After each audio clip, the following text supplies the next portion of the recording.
Hello students, मेरा नाम विवेक कुमार है और मैं आप लोगों को इन्वायरमेंट एंड इकोलॉजी का एक कंप्लीट एंड कम्प्रहेंसिव कोर्स पढ़ा रहा हूँ।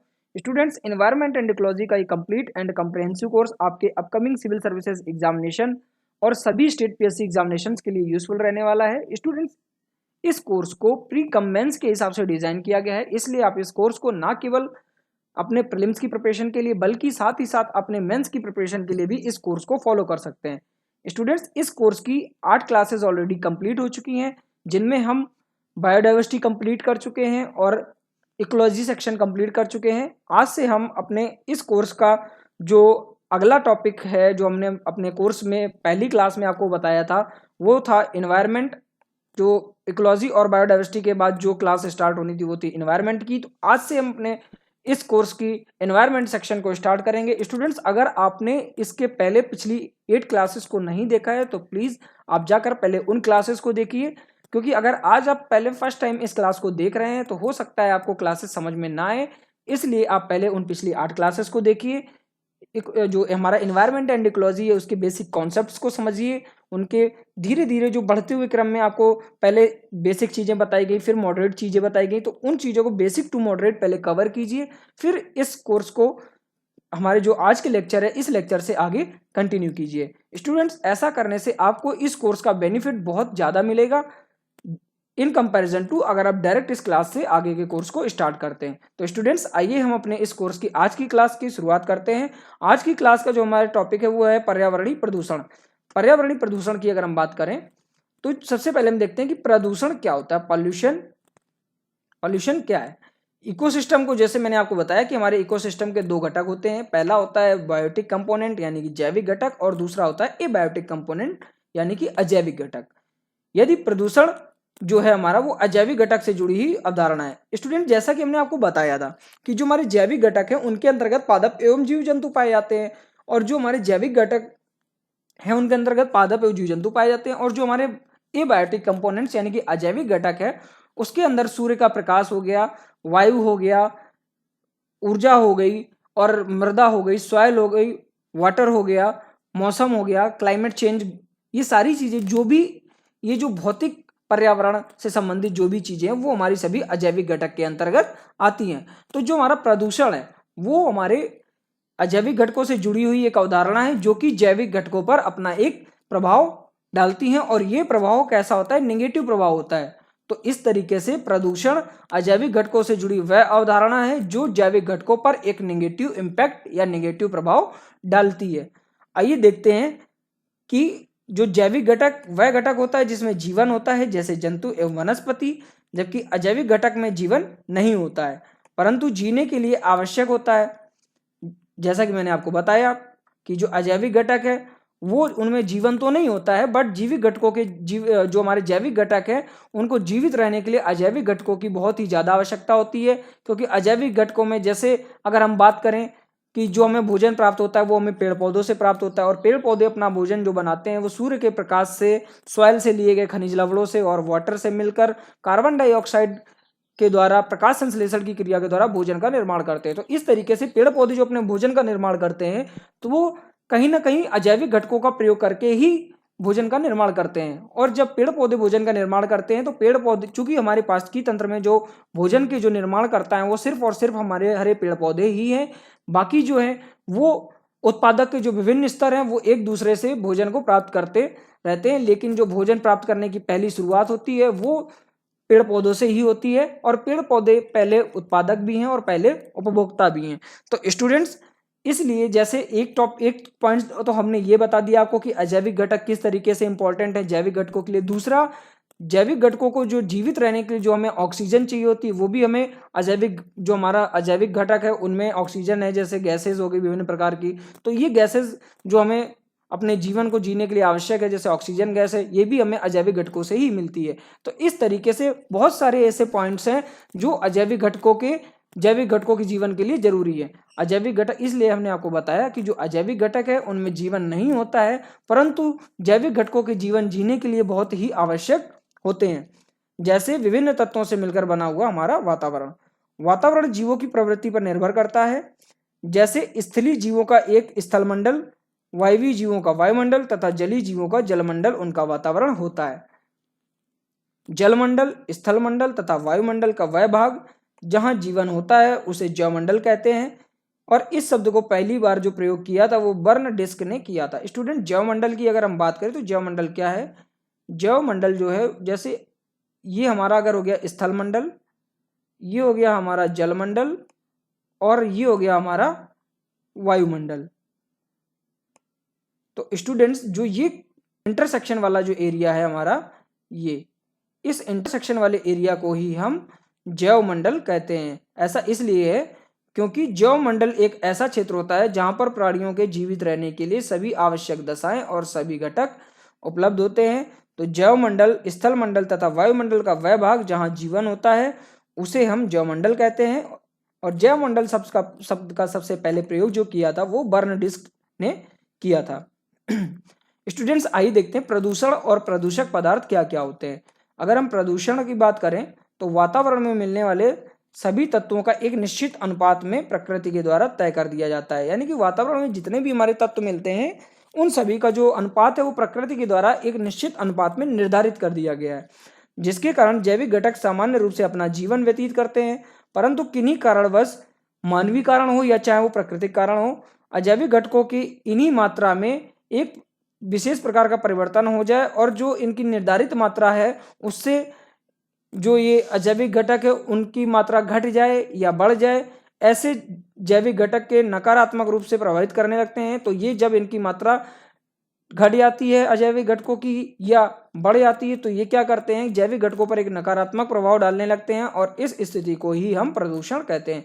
तो स्टूडेंट, अगर कॉमन भाषा में समझे तो प्रदूषण क्या है? प्रदूषण मतलब जैसे हमारे जो अजैविक घटक हैं उनमें जो आवश्यक जीवन जीने के लिए जो आवश्यक तत्व हैं उनका एक निश्चित अनुपात है। अब इन निश्चित अनुपात होने के कारण जो हमें जितनी जरूरत होती है, अर्थात जैविक घटकों को जितने उस पदार्थ की मात्रा की जरूरत होती है उतना मिल जाता है और पारिस्थितिकी तंत्र स्टेबल बना रहता है। लेकिन अगर इन्हीं मान लिया जाए इन्हीं अजैविक जो घटकों के ये जो तत्व हैं इनकी मात्रा यदि कम हो जाए तो भी जैविक घटकों के लिए प्रॉब्लम हो जाएगी, और यदि इसकी मात्रा बढ़ जाए तो भी जैविक घटकों के जीवन जीने के लिए मुसीबतें बढ़ जाएंगी। तो इसलिए अजैविक घटकों की मात्रा में होने वाला वह अवांछनीय परिवर्तन जिसकी वजह से जैविक घटकों में नकारात्मक प्रभाव पड़ता है उसे ही हम प्रदूषण कहते हैं। जैसे मान लीजिए एग्जांपल लेते हैं, हम मान लीजिए हमारे वायुमंडल में कार्बन डाइऑक्साइड की मात्रा है, ठीक है, और ऑक्सीजन की मात्रा है। जैसा कि बताया गया कि 21% ऑक्सीजन की मात्रा है। तो यदि हमारे वातावरण में ऑक्सीजन की मात्रा जो है वो कम हो जाए और कार्बन डाइऑक्साइड की मात्रा बढ़ जाए तो जो हमारी एयर है वो पोल्यूटेड कहलाएगी। क्यों? क्योंकि एयर में जो नाइट्रोजन, ऑक्सीजन, हाइड्रोजन या जितनी भी ये गैसें हैं इन सभी गैसों का एक निश्चित अनुपात है और इस निश्चित अनुपात के कारण ही जो हमारा सामान्य जीवन है या जैविक घटकों का जो जीवन है वो सुचारू रूप से चलता रहता है। लेकिन अगर वायु में उपस्थित इन्हीं ऑक्सीजन की मात्रा को कम कर दिया जाए और कार्बन डाइऑक्साइड की मात्रा को बढ़ा दिया जाए या नाइट्रोजन की मात्रा को बढ़ा घटा दिया जाए तो इससे क्या होगा कि जो जीवन जीने के लिए आवश्यक जो हमें परिस्थितियां मिल रही थी वो नहीं मिल पाएंगी, जिसकी वजह से जैविक घटकों में एक नेगेटिव इफेक्ट पड़ने लगेगा इन अजैविक घटकों का।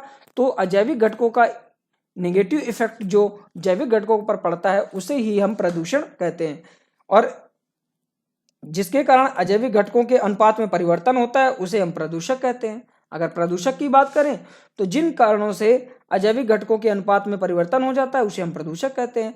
प्रदूषण को प्रसार करने वाले कारक जो होते हैं वो प्रदूषक कहलाते हैं, या प्रदूषण का जो प्रसार करने वाले कारक है उसे हम प्रदूषक कहते हैं। यदि हम प्रदूषण की प्रकारों की बात, प्रदूषक जो है हमारे पॉल्यूटेंट जो है यदि उनकी हम बात करें तो प्रदूषक निम्नलिखित 4 प्रकार के होते हैं। पहला बायोडिग्रेडेबल यानी कि जैव निम्नीकृत, जैव अनिम्नीकृत प्रदूषक, प्राथमिक प्रदूषक और फिर आते हैं द्वितीयक प्रदूषक। तो प्रदूषकों की यदि हम बात करें तो प्रदूषण को प्रसार करने वाले जो कारक है उन्हें हम प्रदूषण कहते हैं, और यदि हम प्रदूषण को प्रसार करने वाले कारक है उन्हें हम प्रदूषक कहते हैं। और यदि हम प्रदूषकों के प्रकार की बात करें तो ये 4 प्रकार के होते हैं। आइए देखते हैं कि जैव निम्नीकृत और जैव अनिम्नीकृत प्रदूषक क्या हैं। तो जैव निम्नीकृत प्रदूषकों की अगर हम बात करें तो ऐसे प्रदूषक जो वातावरण में कुछ समय रहने के पश्चात ही समाप्त हो जाते हैं उन्हें बायोडिग्रेडेबल जैव निम्नीकृत प्रदूषक कहते हैं। ऐसे प्रदूषक जो इनके एग्जाम्पल हैं वो हैं कॉटन, साग सब्जी, सीवेज या पेपर आदि। स्टूडेंट जैसा कि हम देखते हैं कि जब हम साग सब्जियों को काटते हैं या जो कॉटन है या जो सीवेज है हमारा, इन सभी को क्या होता है कि ये कुछ निश्चित समय के बाद में ये बायोडिग्रेडेबल होते हैं, इनको अपघटकों के द्वारा अपघटित करके पुनः सॉइल में कन्वर्ट कर दिया जाता है, तो ये जैव निम्नीकृत प्रदूषक कहलाते हैं। तो स्टूडेंट जो जैसे साग सब्जियां हैं, तो अगर इन्हें हम, ये प्रदूषक क्यों है, अगर हम इनके काट के या इनके सड़ने पे अगर हम इनको ऐसे ही छोड़ दें तो ये कहीं ना कहीं इनमें जो बैक्टीरिया उत्पन्न होते हैं वो कहीं ना कहीं मानव समाज में बीमारियों का कारण बनते हैं, और यही बीमारियों का कारण जो है, अर्थात ये साग सब्जियों को सड़ने से मानव समाज पर एक नेगेटिव इम्पैक्ट डाल रही हैं, इसलिए ये प्रदूषक का कार्य करती हैं। लेकिन इन्हें जैव निम्नीकृत क्यों कहा गया, तो ये क्या होता है, जैसे सब्जियां हैं, कुछ समय बाद सड़ने के बाद इनमें फंगस लग जाती है या फिर इनमें जो हमारे डिकम्पोजर्स होते हैं वो इन्हें डिकम्पोज करके वापस इन्हें सॉइल में कन्वर्ट कर देते हैं। तो सॉइल में कन्वर्ट होने के बाद ये फिर से यूजफुल हो जाते हैं, हमारे पेड़ पौधों के द्वारा इनको अवशोषित करके पुनः भोजन का निर्माण किया जाता है। तो इस तरीके से जो साग सब्जियां हैं, इनका ये जो जो इनका छिलका होता है या इनका जो सड़ने पर, जो साग सब्जियां सड़ने पर या सीवेज जो है, ये हैं सभी प्रदूषक, लेकिन इन्हें थोड़े टाइम के बाद ये जैव अपघटकों के द्वारा अपघटित करके सॉइल में कन्वर्ट कर दिए जाते हैं। तो इसलिए इस प्रकार के जो प्रदूषक होते हैं उन्हें जैव निम्नीकृत प्रदूषक कहते हैं। यदि जैव अनिम्नीकृत प्रदूषकों की अगर हम बात करें तो ऐसे प्रदूषक जो वातावरण में लंबे समय तक रहते हैं और रहने के पश्चात भी समाप्त नहीं हो पाते हैं, जैव अनिम्नीकृत प्रदूषक कहलाते हैं। जैसे पॉलीथीन हो गया, प्लास्टिक हो गया, कीटनाशक हो गया, दवाएं हो गई, टायर हो गया। तो स्टूडेंट्स ऐसे पॉल्यूटेंट जो हमारे पारिस्थितिकी तंत्र में अगर एक बार आ जाए तो उनका जो डिकम्पोजिशन है वो पॉसिबल नहीं हो पाता है एक लंबे समय तक के लिए। जैसे पॉलीथीन है, हमारे यहाँ पे प्लास्टिक बैन क्यों किया गया, तो हमारे प्रधानमंत्री जी ने प्लास्टिक बैन के लिए इतने सारे कार्यक्रम चलाए हुए हैं। क्यों चलाए हुए हैं, क्योंकि पॉलीथीन एक ऐसी हमारी प्रदूषक है जो डिकम्पोज नहीं होती है। इसे आप यदि हजारों सालों के लिए भी अगर आप पृथ्वी के नीचे दबा दें तो फिर भी इसका डिकम्पोजिशन नहीं होता है, जिसकी वजह से ये जैसी है वैसी ही बनी रहती है और प्रदूषण का कारक बनती है। उसी सेम वैसे ही प्लास्टिक है। और कीटनाशक हो गए जैसे DDT, dichloro diphenyl phenyl trichloroethylene, ये क्या है, ये भी एक प्रकार का प्रदूषक है। जैसे कीटनाशक क्यों के एक प्रकार के अनिम्नीकृत क्यों है, अब आइए हम देखते हैं कि जो हमारे कीटनाशक होते हैं वो जैव अनिम्नीकृत क्यों है, यानी कि अनडिग्रेडेबल क्यों है, इन्हें निम्नीकृत क्यों नहीं किया जा सकता है या इन्हें डिकम्पोज क्यों नहीं किया जा सकता है। ऐसा इसलिए होता है, मान लिया डीडीटी आपने कीटनाशकों के छिड़काव के कीटनाशकों को हमारे या खरपतवार को नष्ट करने के लिए आपने गेहूं की फसल में डीडीटी डाल दिया। अब डीडीटी क्या होता है, वो पेड़ पौधों के द्वारा अवशोषित कर लिया जाता है, और फिर क्या होता है कि पेड़ पौधों के द्वारा अवशोषित करने के बाद वो जब हम अपना भोजन उन पेड़ पौधों से यानी कि गेहूं से प्राप्त करते हैं तो वो फिर जो कीटनाशक यानी कि जो डीडीटी था वो हमारी बॉडी में आता है, और हमारी बॉडी में आने के बाद ये एक पोषण स्तर से दूसरे पोषण स्तर पे जाने पर इसकी जो मात्रा होती है वो बढ़ती चली जाती है, यानी कि इसका जो इम्पैक्ट होता है वो बढ़ता चला जाता है। तो इस तरीके से मान लिया ह्यूमन ने खाया, ह्यूमन के बाद फिर क्या होता है कि मान लिया ह्यूमन की डेड बॉडीज के बाद फिर जो हमारे बर्ड्स होते हैं, चील हो गए, कौवे हो गए, ये सभी खाते हैं। तो फिर जो हमारे शरीर, बाज हो गए, तो जो हमारे शरीर में जो ये डीडीटी की मात्रा थी जो पेड़ पौधों के द्वारा हमारे शरीर में आई थी, ये हमारे शरीर में आने के बाद फिर जो हमारे बाज में या पक्षियों में चली जाती। तो इस तरीके से हम देख रहे हैं कि एक पोषण स्तर से दूसरे पोषण स्तर पे ये बढ़ती ही जा रही है। तो इसलिए कीटनाशक जो है वो जैव अनिम्नीकृत प्रदूषक कहलाते हैं, क्योंकि इन्हें एक लंबे समय तक समाप्त नहीं किया जा सकता है। इसके अलावा यदि हम प्राथमिक प्रदूषकों की बात करें तो जो प्राथमिक प्रदूषक होते हैं, ऐसे प्रदूषक जो अपने मूल स्वभाव में ही वातावरण को हानि पहुंचाते हैं, उन्हें हम प्राथमिक प्रदूषक कहते हैं। जैसे कार्बन डाइऑक्साइड हो गया, कार्बन मोनोऑक्साइड हो गया, सल्फर डाइऑक्साइड हो गया और हाइड्रोकार्बन हो गए। ये क्या करते हैं, अपने मूल स्वरूप से ही हानि पहुंचाना शुरू कर देते हैं। जैसे कार्बन डाइऑक्साइड, ऑब्वियस है, हम जानते हैं कि यदि कार्बन डाइऑक्साइड की मात्रा वायुमंडल में बढ़ जाए तो जीवधारियों को उनके श्वसन क्रिया में समस्या उत्पन्न हो जाएगी। तो इसलिए जो कार्बन डाइऑक्साइड गैस है वो क्या है, एक तरीके से डायरेक्टली हमारे शरीर को या हमारे जैविक घटकों को प्रभावित कर रही है, तो इसलिए इसे हम प्राथमिक प्रदूषक कहते हैं। यदि हम कार्बन मोनोऑक्साइड की बात करें तो सिमिलरली वही है, कार्बन मोनोऑक्साइड भी ये ओजोन गैस के लिए खतरा होती है। कार्बन मोनोऑक्साइड जो है, इस तरीके से अगर हम देखते हैं ओजोन मंडल में ये ओजोन छिद्र के लिए भी उत्तरदायी होती है ये गैस जो है कार्बन मोनोऑक्साइड। आइए देखते हैं कि द्वितीयक प्रदूषक क्या होते हैं। ऐसे प्रदूषक जो अपने मूल स्वभाव में वातावरण को हानि नहीं पहुंचाते, परंतु किसी तत्व से उनकी अभिक्रिया होने पर, प्रकाश हो गया, जैसे जलवाष्प हो गया, या प्राथमिक प्रदूषक से क्रिया करके ये उनका रासायनिक स्वरूप जो है परिवर्तित हो जाता है और पर्यावरण के लिए हानिकारक हो जाते हैं। ऐसे प्रदूषकों को हम द्वितीयक प्रदूषक कहते हैं। जैसे SO3 सल्फर ट्राइऑक्साइड, ये क्या करता है, ये SO3 जो है वो H2O से क्रिया करके SO3 जैसे है, इसको हम द्वितीयक प्रदूषक क्यों कहते हैं, क्योंकि ये डायरेक्टली हार्मफुल तो नहीं होता है, लेकिन जब SO3 जब हमारा H2O से क्रिया करता है तो वो बना लेता है H2SO4।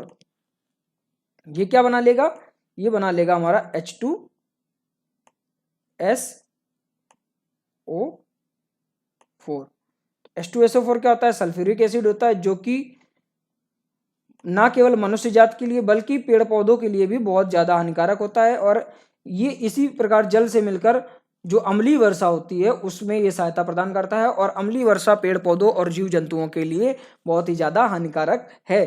तो इसलिए हम SO3 को द्वितीयक प्रदूषक कहते हैं। इसके अलावा पायरोएक्सीटल नाइट्रेट, इसे भी हम द्वितीयक प्रदूषक कहते हैं। स्टूडेंट्स, ये कई बार क्वेश्चन डायरेक्टली पूछा गया है स्टेट PSC में, हमारे यूपी PSS में भी इस क्वेश्चन को कई बार और UPSC में भी पूछा गया है कि निम्नलिखित में से सेकेंडरी पॉल्यूटेंट जो है वो कौन है। तो सेकेंडरी पॉल्यूटेंट की अगर हम बात करें तो उनके एग्जाम्पल में से पैन एक ऑप्शन में जरूर दिया होता है। तो स्टूडेंट्स, आइए हम देखते हैं प्रदूषण के यदि हम प्रकारों की बात करें तो प्रदूषण के जो है प्रकार वो निम्नलिखित हैं। जैसे वायु प्रदूषण, यदि वायु में जो गैसेस हैं उनकी एक निश्चित मात्रा है, अगर उनकी मात्राओं में परिवर्तित हो जाए तो उसे हम वायु प्रदूषण कहेंगे। ध्वनि प्रदूषण की बात करें तो जैसे मानव के सुनने के लिए 20 डेसिबल 20 हर्ट्ज से 20,000 हर्ट्ज के बीच की ध्वनियों को मनुष्य सुन सकता है।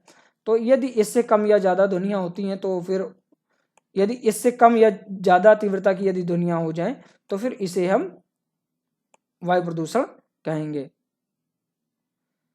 फिर आता है जल प्रदूषण। जल प्रदूषण जैसे जल में जो गुलित ऑक्सीजन की मात्रा है यदि वो कम हो जाए, या उसमें विभिन्न प्रकार के सीवेज के द्वारा गंदगी या कल कारखानों के द्वारा निकलने वाले कचरे को यदि मिला दिया जाए तो हमारा जल पीने योग्य नहीं रह जाता है। ऐसे प्रदूषण को जल प्रदूषण कहते हैं। मृदा भूमि प्रदूषण, विभिन्न प्रकार के कीटनाशकों के प्रयोग से, जैसे DDT है, इनके प्रयोग से क्या होता है, जो भूमि की उपजाऊ क्षमता यानी कि उर्वरा क्षमता जो है वो कमजोर होती चली जाती है।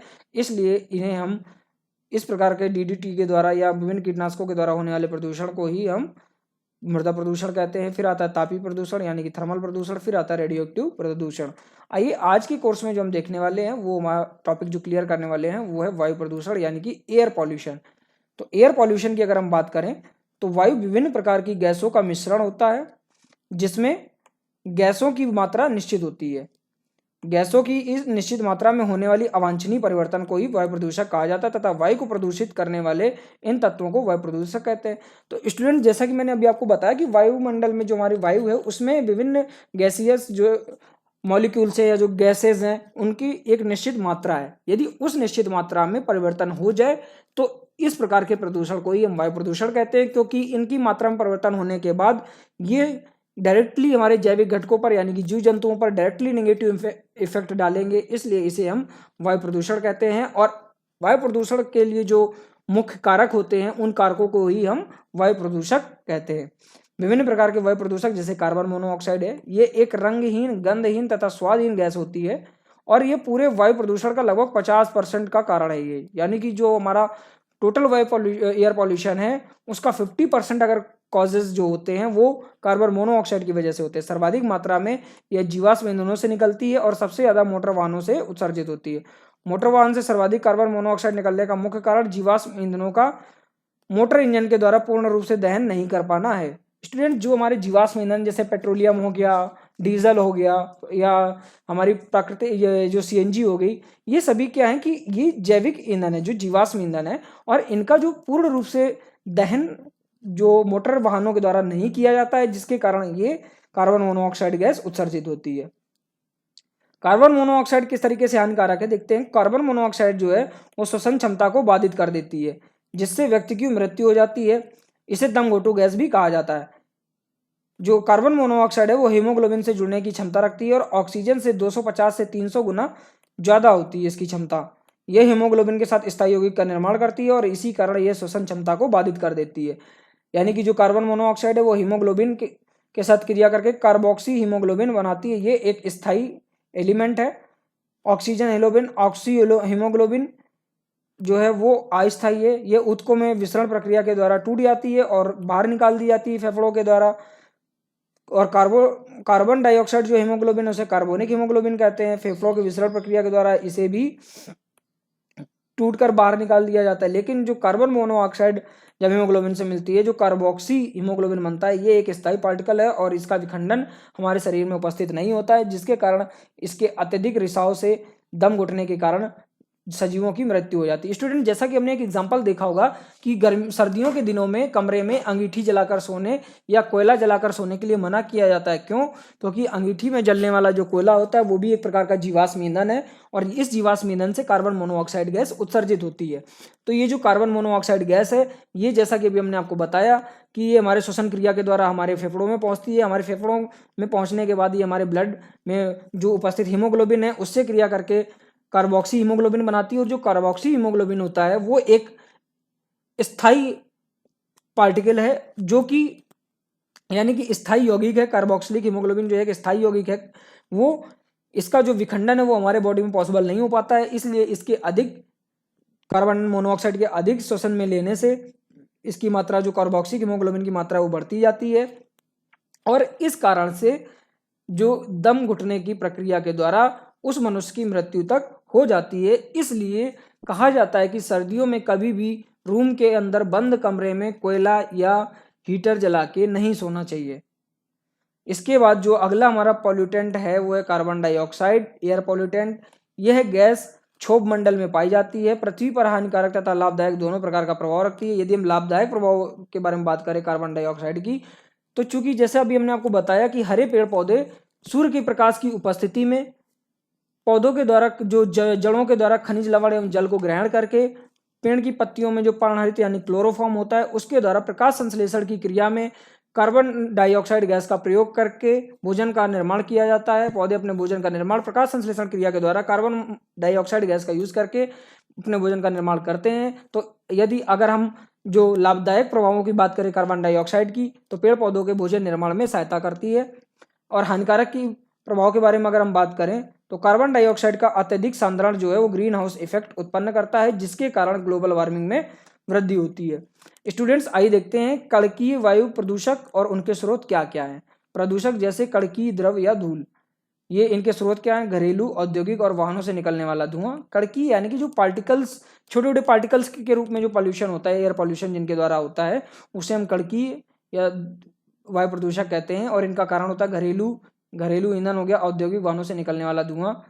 इसका प्रभाव क्या रहता है? विशिष्ट संघटना पर निर्भर करता है। सूर्य का प्रकाश कम होता है, दृश्यता में कमी और क्षति क्षरण में वृद्धि होती है। फेफड़ों में धूल, न्यूमोकोनियोसिस आदि जमना, अस्थमा, कैंसर और फेफड़ों के अन्य रोग इसके कारण हो जाते हैं। और हवा में उड़ती हुई जो राख है वो भी कणकीय वायु प्रदूषक का कारण है। फैक्ट्रियों की चिमनियों से निकलती, पावर प्लांट से निकलती है और पलाई, जो ग्रामीण क्षेत्रों में पलाई जलाई जाती है उसके द्वारा भी ये राख जो उड़कर हवा में जाती है। इससे क्या होता है? घरों और वनस्पतियों पर यह ठहर जाती है। हवा में ठोस निलंबन कण एसपीएम शामिल हो जाते हैं और निच्छालकों में हानिकारक पदार्थ निहित होते हैं। इसके अलावा गैसीय वायु प्रदूषकों की अगर हम बात करें तो कार्बन डाइऑक्साइड और कार्बन मोनोऑक्साइड, जैसा कि मैंने आपको बताया, ये क्या करते हैं? मोटर वाहन, लकड़ी और कोयले के जलने से निकलते हैं। इनसे हमारी श्वसन संबंधी समस्याएं होती हैं और ग्रीन हाउस इफेक्ट प्रभाव में भी ये हानिकारक प्रभाव डालते हैं। और फिर आता है SO2 और H2S। ये शक्ति संयंत्रों या रिफाइनरी से ज्वालामुखी विस्फोट के द्वारा भी निकलते हैं, मानव में श्वसन समस्याएं उत्पन्न करते हैं और पौधों में क्लोरोफिल की कमी का कारण बनते हैं और ये अम्ल वर्षा का भी कारण बनते हैं। नाइट्रोजन यौगिक की बात करें यानी कि NO और N2O, ये मोटर वाहन द्वारा छोड़ा गया धुओं में पाए जाते हैं और वायुमंडलीय अपक्रिया के द्वारा भी ये पाए जाते हैं। मानव में आंखों और फेफड़ों में जलन उत्पन्न करते हैं, पादपों की उत्पादकता में कमी करते हैं। अम्ल वर्षा के पदार्थों, धातुओं, पत्थर को क्षति पहुंचाते हैं। अम्ल वर्षा के द्वारा ये क्या करते हैं? धातुओं और पत्थरों को क्षति पहुंचाते हैं। तो स्टूडेंट्स, फिर आते हैं हाइड्रोकार्बन्स, बेंजीन और इथाइलिन हो गया। ये मोटर वाहन और पेट्रोलियम उद्योग में होते हैं, श्वसन संबंधी समस्या उत्पन्न करते हैं और कैंसरकारी गुण उत्पन्न होते हैं इनके द्वारा। फिर आते हैं निलंबित कण द्रव्य SPM। हवा में निलंबित कोई ठोस द्रव्य कण जैसे राख हो गया, धूल हो गया, शीशा हो गया, भाप शक्ति संयंत्र, निर्माण गतिविधियों के द्वारा, धातु कर्मी प्रक्रियाओं के द्वारा और मोटर वाहन के द्वारा ये उत्पन्न किए जाते हैं। दृश्यता में कमी होती है इसके द्वारा, श्वसन समस्याएं होती हैं, लाल रक्त कणिकाओं के विकास में कमी होती है और फेफड़ों के रोग और कैंसर जैसी बीमारियां उत्पन्न होती हैं। और यदि रेशे की बात करें, कपास और ऊन ये वस्त्र उद्योग व कालीन बुनने वाले उद्योगों से निकलते हैं और ये फेफड़ों के विकार के लिए उत्तरदायी होते हैं।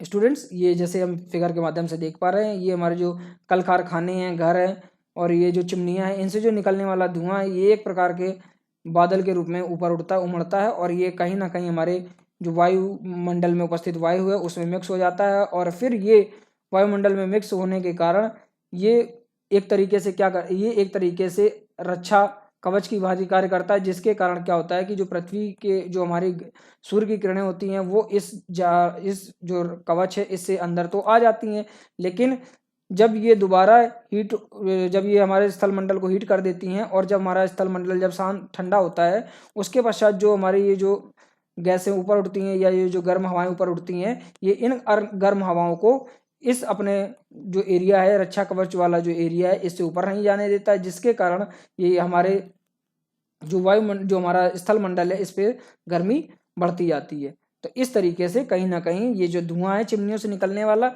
ये कहीं ना कहीं जो जैविक घटकों के लिए बहुत ही ज़्यादा हानिकारक है और ये अत्यधिक वायु प्रदूषण का कारण भी है।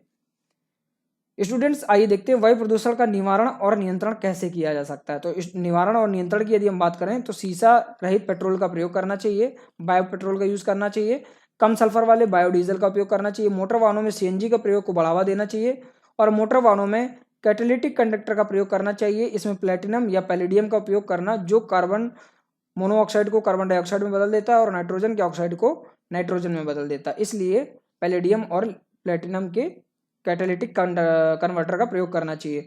नवीकरणीय ऊर्जा को बढ़ावा देना चाहिए। औद्योगिक कारखाने एवं चिमनियों, ईंट भट्ठों में कणिका युक्त पदार्थ को रोकने के लिए कई प्रकार के उपकरणों का उपयोग किया जाता है, जैसे belt collector, fabric filter, cyclone separator, ये एक तरीके के, और ग्रेविटेशनल चैम्बर, ये कुछ उपकरण है जो औद्योगिक कारखानों में वायु प्रदूषण युक्त पदार्थों के रोकथाम के लिए उपयोग किए जाते हैं। प्रदूषण युक्त वायुमंडल वर्षा के द्वारा शुद्ध किया जा सकता है। प्रदूषण जो है उसे वायुमंडल वर्षा के द्वारा शुद्ध किया जा सकता है। एयर पॉल्यूशन को, एयर पॉल्यूशन के जो कुछ संस्थान है जो वायु प्रदूषण से संबंधित है, जो वायु प्रदूषण को नियंत्रण करने में मदद करते हैं, उनमें से एक है नीरी, नागपुर में है ये। 1974 में वायु गुणवत्ता निगरानी कार्यक्रम शुरू किया गया था, जिसे 1989 में बंद कर दिया गया।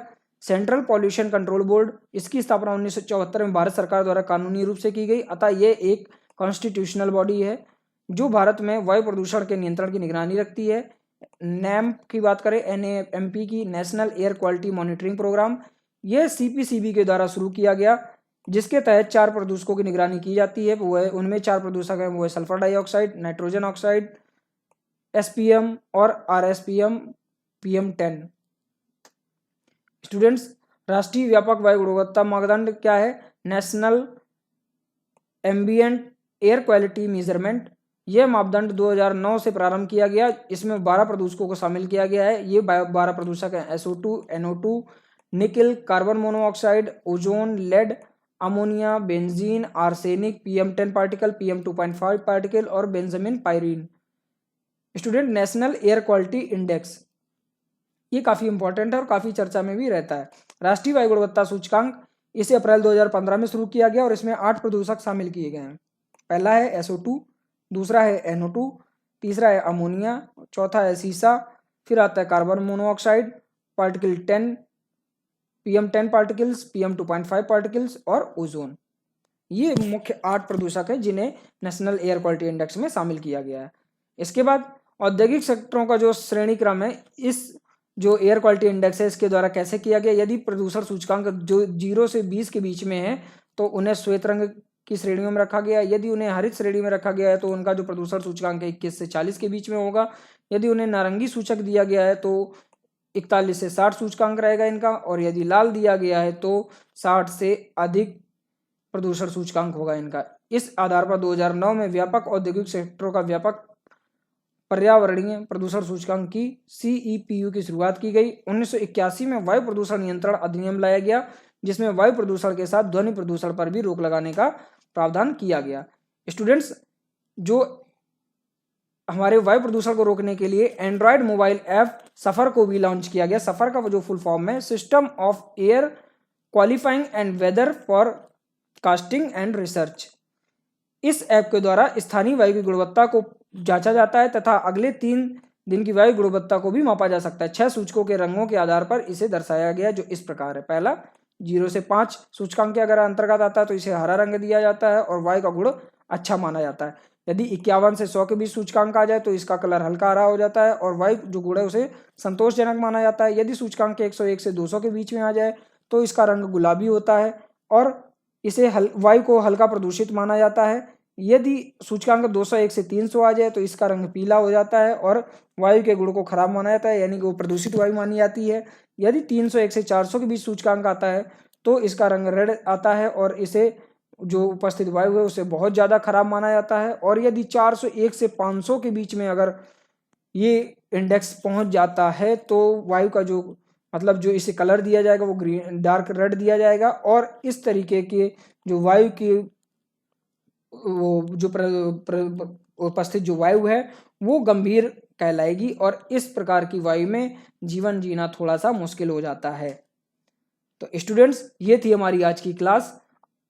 Thanks for watching this course. आप ऐसे ही इस कोर्स को कंटिन्यूअस देखते रहिए, अपनी पढ़ाई कंटिन्यू रखिए, हार्ड वर्क करते रहिए और तब तक करते रहिए जब तक कि आपको अपना गोल ना मिल जाए। तो स्टूडेंट्स आज की हमारी क्लास यही फिनिश होती है। मिलते हैं अपनी नेक्स्ट क्लास में।